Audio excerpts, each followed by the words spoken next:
Hi, I'm Laure and originally I come from Germany, and I was actually a war bride when the Americans came in for occupation. I married an American soldier, and I come to America, and I've been living kind of all over, and now since 16 years almost I've been living in Ukiah, and I happen to come here in this apartment, and I like it here very much.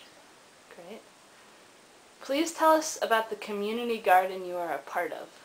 Yes, that was a beautiful thing when there was just empty space over there in the front, and I was always wondering and thinking, in the summertime, because they have nice trees there too, it would be nice to sit out there, because they had a place to sit behind farther down, and that was so dark, and I never sat outside there because it wasn't just pleasant.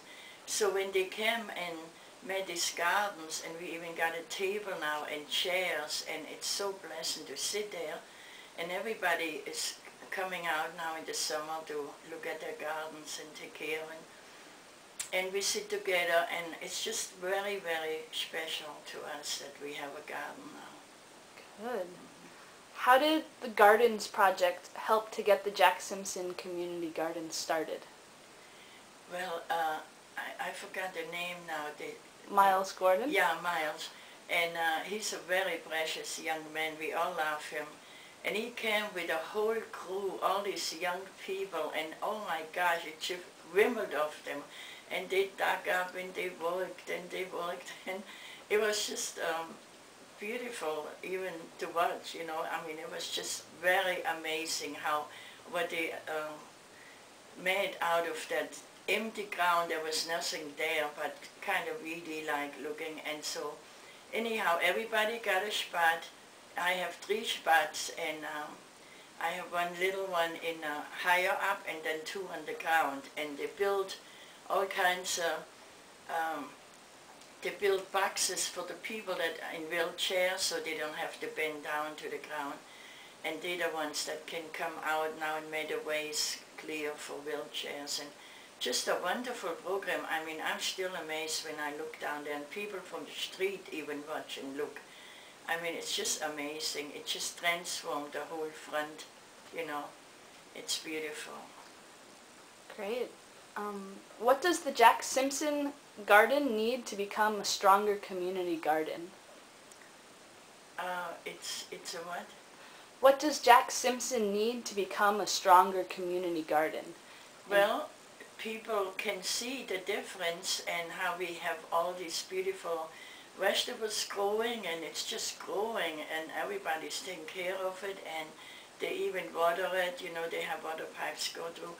And I think it's a beautiful program, because especially with the food being so expensive now, you buy tomatoes or anything, and everybody had big crops of tomatoes, and I myself had tomatoes, cucumbers, Swiss chard, which I love. It's just like lettuce, and I just love it. I went every day and got my fresh lettuce, and I had cucumbers and zucchini, and it's just growing, and really big too, big ones, I even had pictures thing of myself with big zucchini and big tomatoes, just beautiful, and everybody had good crops, and then we can share.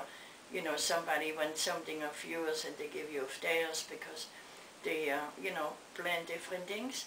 And I feel this, especially in this day and age where it's so expensive, and hard times are coming, and people should take,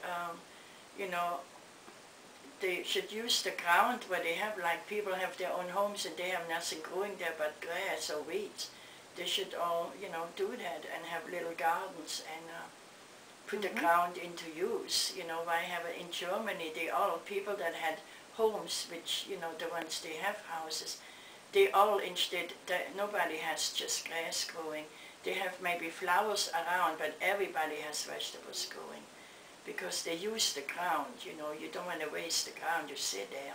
Yeah. Laure, after talking to you, I think you can offer a very interesting perspective on gardening. and I'd like to ask you some questions related to those. So, you are a passionate, dedicated volunteer and someone who's spent much time and resources feeding the hungry. Yeah. How do you feel the act of gardening should or could relate to creating a world in which people don't go hungry?